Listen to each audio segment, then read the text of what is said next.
ಇವಳಿಗೆ ಮದುವೆ ಆಗಲಿಲ್ಲ ಅಂದರೆ ನಮ್ಮ ಚುಕ್ಕಿಗೂ ಮದುವೆ ಆಗಲ್ಲ. ನೋಡಿ, ಈಗ ನಾವು ಒಳ್ಳೆ ದೊಡ್ಡ ಸಂಬಂಧನ ಬೆಳೆಸಿದ್ದೀವಿ. ಅದನ್ನ ನೋಡ್ಕೊಂಡಾದ್ರೂ ಚುಕ್ಕಿಗೆ ಒಳ್ಳೆ ಸಂಬಂಧ ಬರುತ್ತೆ. ಇಷ್ಟಕ್ಕೂ ಇದನ್ನೆಲ್ಲ ನನ್ನ ಸ್ವಾರ್ಥಕ್ಕೆ ನಾನೇನು ಮಾಡ್ತಿಲ್ವಲ್ಲ. ಅವಳ ಪ್ರೀತಿಗೆ ಸಪೋರ್ಟ್ ಮಾಡಿ ಆಶೀರ್ವಾದ ಮಾಡ್ತಿದ್ದೀನಿ ಅಷ್ಟೇ.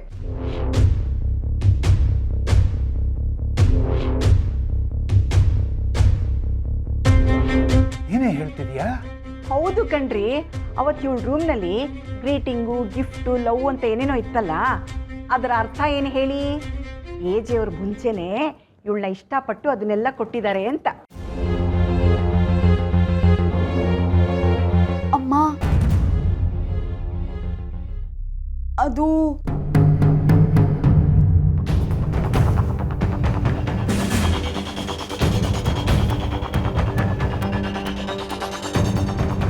ಇಲ್ಲ, ಏನಮ್ಮ ಇದೆಲ್ಲ?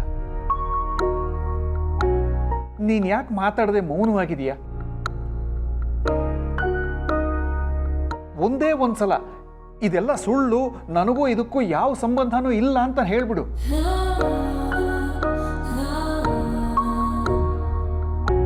ಈ ಮದುವೆ ಆಗಕ್ ನಾನ್ ಬಿಡಲ್ಲ.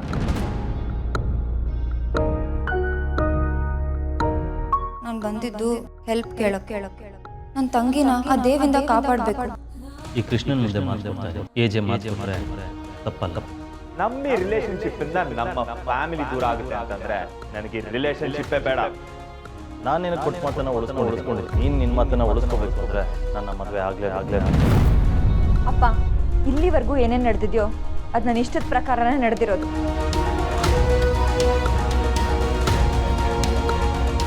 ಆಯ್ತಾ?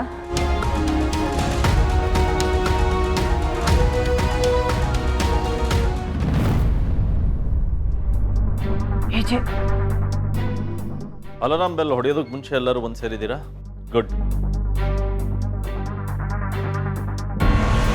ಮದುವೆ ಪ್ರಿಪ್ರೇಷನ್ಸ್ ಬಗ್ಗೆ ಎಲ್ಲ ಡೀಟೇಲ್ಸು ಇದೆ. ಏನೇನು ಕೆಲಸ ಆಗಬೇಕು ಅನ್ನೋದು ಅದರಲ್ಲಿ ಮೆನ್ಷನ್ ಆಗಿದೆ. ಆ್ಯಂಡ್ ಯಾರ್ಯಾರು ಯಾವ ಕೆಲಸ ಮಾಡಬೇಕು ಅನ್ನೋದು ಕೂಡ ಇದೆ. ಆದಷ್ಟು ಬೇಗ ಕೆಲಸ ಶುರು ಆಗುತ್ತೆ. ಈಗಲೇ ಹೇಳ್ತಾ ಇದ್ದೀನಿ, ಯಾರಿಂದನೂ ಯಾವ ಮಿಸ್ಟೇಕು ಆಗಬಾರ್ದು.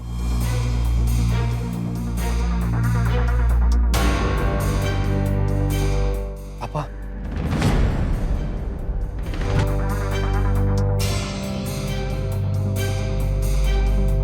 ಅದು ನಾವು ನಿಮ್ಮ ಹತ್ರ ಸ್ವಲ್ಪ ಮಾತಾಡಬೇಕಿತ್ತು. ಅದು ಈ ಮದುವೆ ವಿಷಯದಲ್ಲಿ ನಮ್ಮ ಅಭಿಪ್ರಾಯ ಹೇಳಬೇಕಿತ್ತು.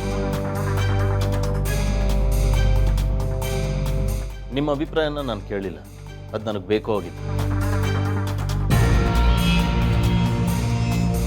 ಆದರೂ ನಿಮಗನ್ಸಿದ್ದನ್ನು ನೀವು ಹೇಳ್ಬೋದು. ಹೇಳಿ.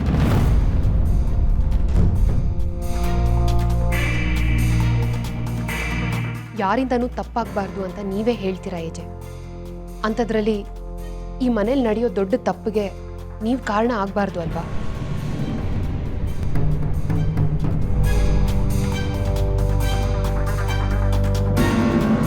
ಅಂದರೆ ಅಪ್ಪ, ಆ ಹುಡುಗಿಗೆ ನಮಗಿಂತ ತುಂಬ ಚಿಕ್ಕ ವಯಸ್ಸು. ನಮಗಿಂತ ಚಿಕ್ಕ ವಯಸ್ಸಿರೋ ಹುಡುಗಿನ ಅಮ್ಮ ಅಂತ ಹೇಗೆ ಕರೆಯೋಕ್ಕಾಗುತ್ತೆ? ಆ ಹುಡುಗಿಗೆ ಈ ಮನೆ ನಿಭಾಯಿಸೋ ಶಕ್ತಿ ಇದೆ ಅಂತ ನಮಗೆ ಯಾಕೋ ಅನ್ನಿಸ್ತಿಲ್ಲ. ಅವಳು ಹುಡುಗಾಟಿಕೆ ಹುಡುಗಿ. ಅವಳೇನಾದ್ರೂ ಈ ಮನೆಗೆ ಬಂದರೆ ಈ ಮನೆ ಅಲ್ಲೋಲ ಕಲ್ಲೋಲ ಆಗೋಗುತ್ತೆ. ಆದರೆ ಟ್ರೇಲರ್ ಈಗಾಗಲೇ ತೋರಿಸಿದಾಳಲ್ಲ ಅವಳು. ಅಪ್ಪ, ನಮ್ಮೆಲ್ರಿಗೂ ಶಿಸ್ತಿನ ಪಾಠ ಹೇಳ್ಕೊಟ್ಟಿರೋ ನೀವು ಶಿಸ್ತು ಅಂದರೆ ಏನು ಅಂತ ಗೊತ್ತಿಲ್ಲದಿರೋ ಹುಡುಗಿನ ಒಪ್ಕೊಂಡಿರೋದು ನಮ್ಗೆ ಯಾಕೋ ಸರಿ ಅನ್ನಿಸ್ತಿಲ್ಲ.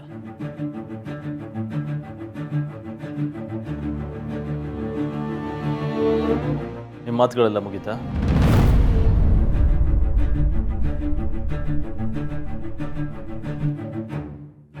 Time to sleep. Good night. ಏಜೆ, ನೀವೇನು ಹೇಳಲೇ ಇಲ್ಲ.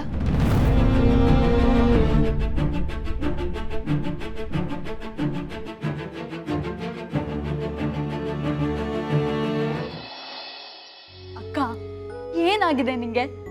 ಯಾಕೇನು ಮಾತಾಡ್ತಿಲ್ಲ? ಇಷ್ಟು ದಿನ ಗೊತ್ತಿಲ್ಲದೆ ಏನೋ ಚಿಕ್ಕ ಪುಟ್ಟ ತಪ್ಪು ಮಾಡ್ತಿದ್ದೆ ಸರಿ, ಆದ್ರೆ ಇವತ್ತು ಗೊತ್ತಿದ್ದು ಇಂಥ ದೊಡ್ಡ ತಪ್ಪು ಮಾಡ್ತಿದ್ಯಲ್ಲ ಅಕ್ಕ.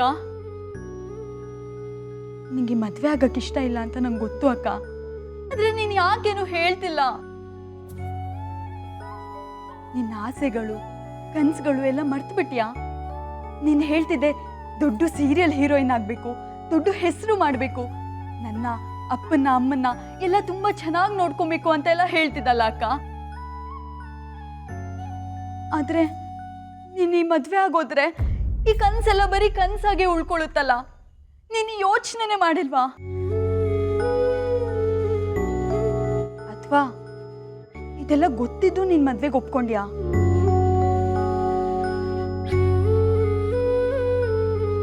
ಹೇಳಕ್ಕ.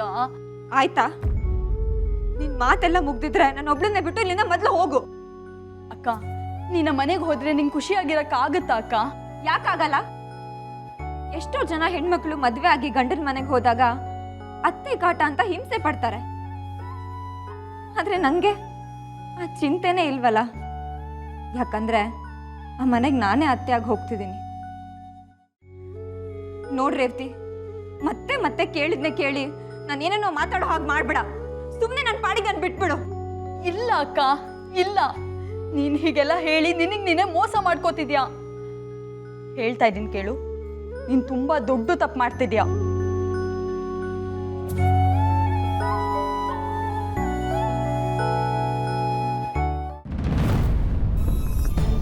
ನಿಮ್ಮ ಘನತೆಗೆ ತಕ್ಕ ಹುಡುಗಿ ಅವಳಲ್ಲ ಏಜೆ. ಈ ಮನೆಗೆ ಸೊಸೆಯಾಗಿ ನಮಗೆಲ್ಲ ಅತ್ತೆ ಆಗಿ ಬರಬೇಕು ಅಂದರೆ ಅದಕ್ಕೊಂದು ಅರ್ಹತೆ ಇರಬೇಕು. ಆ ಅರ್ಹತೆ ಆ ಹುಡುಗಿಲಿದೆ ಅಂತ ನಮಗೆ ಅನ್ನಿಸ್ತಾ ಇಲ್ಲ. ನಿಮ್ಮ ನಿರ್ಧಾರಕ್ಕೆ ವಿರುದ್ಧವಾಗಿ ಮಾತಾಡ್ತಿದ್ದೀನಿ, ಐ ಆಮ್ ಸಾರಿ. ಆದರೆ ನನ್ನ ಮಾತಿನ ಉದ್ದೇಶ ಈ ಮನೆ ಘನತೆನ ಕಾಪಾಡಬೇಕು ಅನ್ನೋದು ಒಂದೇ.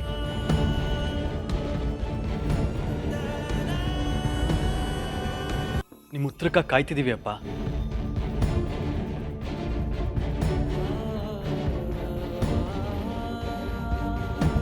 ಗುಡ್. ನನ್ನ ನಿರ್ಧಾರದ ಬಗ್ಗೆ ನೀವೆಲ್ಲ ಇಷ್ಟು ಸೀರಿಯಸ್ ಆಗಿ ಯೋಚನೆ ಮಾಡ್ತಾ ಇದ್ದೀರಾ ಅಂದರೆ ದಟ್ಸ್ ಅ ಗುಡ್ ಸೈನ್. ನಿಮ್ಮ ಪ್ರಶ್ನೆಗಳಿಗೆ ಉತ್ತರ ಕೊಡೋ ಅವಶ್ಯಕತೆ ಆಗಲಿ ಅನಿವಾರ್ಯತೆ ಆಗಲಿ ನನಗಿಲ್ಲ. ಆದರೆ ನಾವು ಉತ್ತರ ಕೊಡ್ತೀವಿ. ಅದಕ್ಕೂ ಮುಂಚೆ ನಾನು ನಿಮ್ಗಳಿಗೆ ಕೆಲವು ಪ್ರಶ್ನೆಗಳನ್ನ ಕೇಳ್ತೀನಿ.